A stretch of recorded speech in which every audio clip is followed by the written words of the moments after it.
Hi everyone, for tonight's Nightcap and review, I'm having an adult beverage, and tonight I'll be discussing Party Crashers by Heather Long. I did read the version off of KU, and of course I'll give my honest opinion. This is the third book in the series, and you do have to read them in order. Here are the highlights and the content warnings.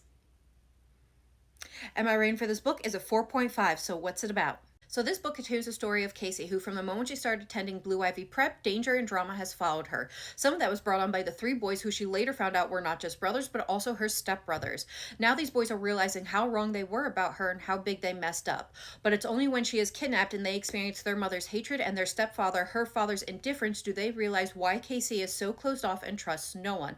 But as they do everything they can to get her back safely, it's only then do they realize how much they need her and how they will do anything they can to fight for her. So what are my thoughts? Again, I'm giving this a 4.5. Now, this book started off with a bang, and I was immediately able to lock into it because it starts off where book 2 ended, where Casey was kidnapped.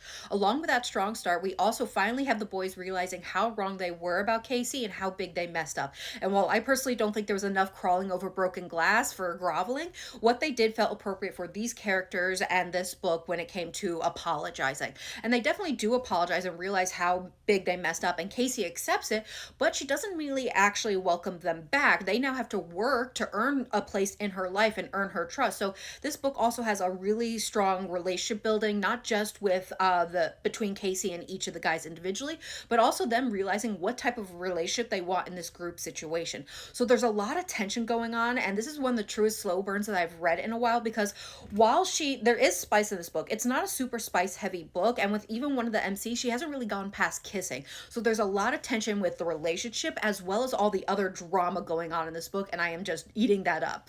Now, when it comes to Casey, our female main character, she continues to be the reason why I read this series. I just really enjoy her as a character, especially as we still get to experience so much drama that's going on in her life, some of that stemming from her parents. But in this book, we actually get some interactions with her father, if you want to call him that. I hate this man so much. He pissed me off so much in this book. And this girl, now finally a woman, has had so much shit happen to her, not just because of who she is, but because of who her parents are. And I'm glad she has her best friends as a support system and some other people, but even some of those people, I'm now side-eyeing, and I just want her to have true people in her life. And while I still don't think these boys have necessarily done anything to deserve her, maybe the final book will change my mind, I cannot wait for her to get the happily ever after she deserves. So I do plan to read the next and final book. I am glad I am continuing the series, and this book is currently available, and I would recommend it, and that you stick with it. If the first book pissed you off like me, that you stick with it because it does get better. I hope everyone has a good night and happy readings.